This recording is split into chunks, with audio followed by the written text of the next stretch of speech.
Morris to the left. Hines Ward, who has 28 catches, to the right side, and Jerome Bettis and John Whitman behind Stewart.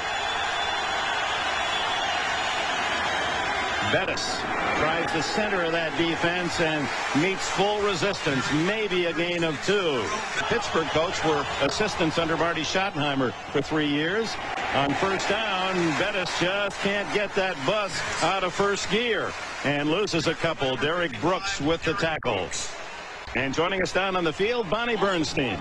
Hi, Dick. Well, perhaps Mom Nature could be the biggest factor in Jerome Bettis not getting his 4th straight 100-yard rushing game. He told me before the game his asthma's so bad with the humidity, he had trouble even breathing during a light jog. Bettis, the lone running back behind Cordell Stewart. And it's the bus rumbling to the 39-yard line. Good pickup on first down. And I'm sure the sun coming out is being cheered on the Tampa Bay sideline. If you'll notice, the Steelers are wearing their black jerseys. That was a decision made earlier in the week by Tampa. Defense for Tampa Bay. They're allowing 50% completions. And here's Bettis back in, and he rumbles to the Tampa Bay 49-yard line. A gain of nearly 10. Rondé Barber, the last Buccaneer, made the stop. Well, you mentioned that third down defense. It is the worst in the National Football League by a pretty good margin. Although this is, look at Jerome Bettis at 258 pounds. Did you see the lateral movement? Did you see it? Did you see the right, the left, and bounces on his feet? At 5.4 yard per carry average. His career average is 4 yards per carry, 4.0. Back and letting Cordell throw the football. He's 4 for 6 in this first quarter, and now the give to Bettis, and on first down gets about 4 before John Lynch makes the collision. That's what it's all about today. 2nd and 10. And nothing there for Jerome Bettis. Look at them pile and push him back. Led by Warren Sapp down at the bottom of that pile. Here's a 3rd down conversion on 3rd and 8. Now it's Bettis. He is met by 3 white jerseyed Bucks. Brooks and Howell coming up from a safety spot. Bettis on a toss, throws the ball wide open. It's complete to Toomey. Jeremy Tooman has a touchdown. Oh, there is a wrinkle that Pittsburgh saved especially for the Buccaneers. A halfback, fullback pass. Jerome Bettis to Jeremy Tooman, his 2nd catch of the season. A power formation. Everybody expects power football. And look at the touch that Jerome Bettis puts on the football. Tooman fakes a run block. It's a pirate ship hat with sails on it. The give is to Bettis trying to get outside, and he is knocked down at the 12, a gain of 2. It's been a problem with the dry ball. Bettis into the clear.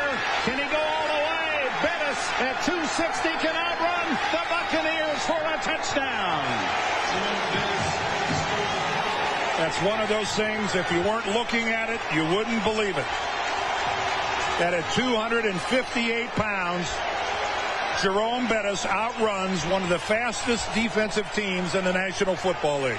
Look at that chin. That's a Cowher touchdown chin to celebrate Bettis's first, that's right, his first touchdown run of the season. He's thrown for 1 and run for 1. Jerome Bettis with a 46-yard run makes it 14-3, the Steelers, and there's his career total, 10,282. And with that last run, he has moved past Otis Anderson into the number 13 spot in NFL history.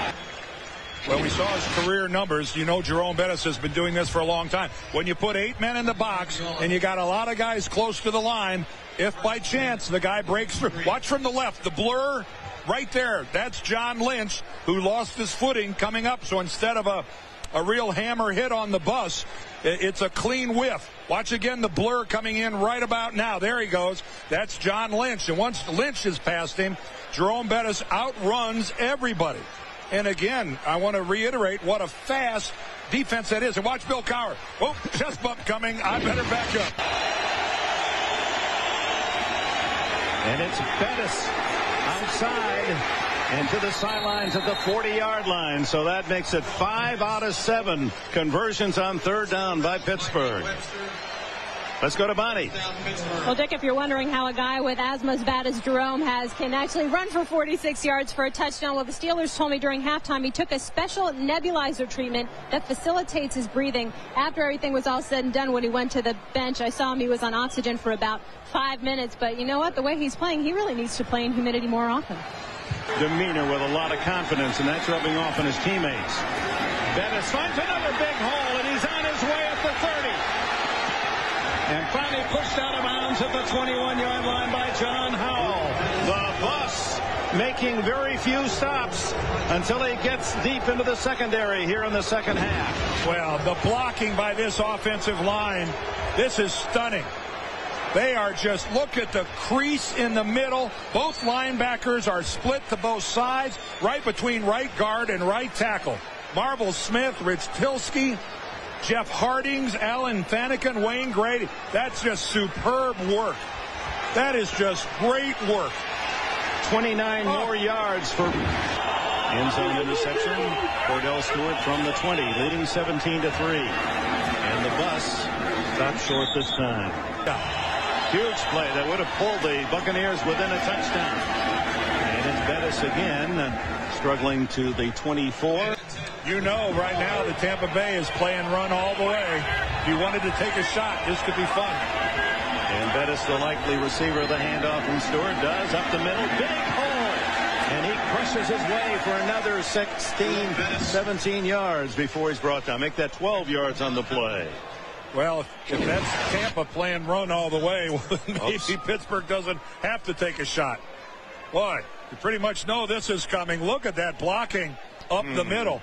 Boy, we saw the umpire hit the ground really quickly there. Steve Wilson's our umpire today, and he gets blindsided.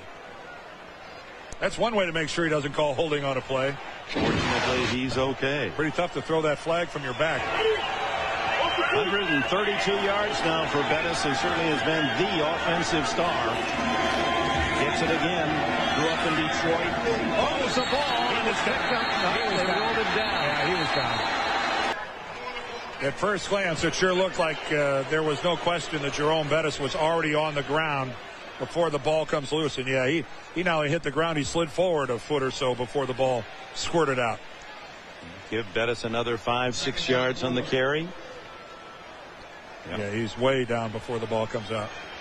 Been in the family. They're outstanding Michigan champions, in fact, in the family. He's a Kegler of the first degree. Russell down at the 47-yard line, but third and short. Bettis again.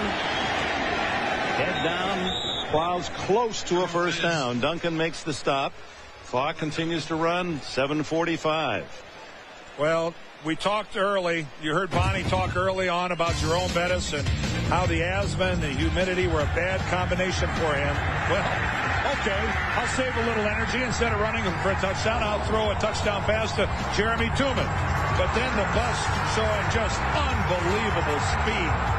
Ran through a red light. He ran through a red light, the bus on that one. And then he ran over his coach on the way back to the sideline. But Donnie Abraham, the cornerback, was chasing Jerome Bettis for the last 25 yards and didn't even close the gap between the two.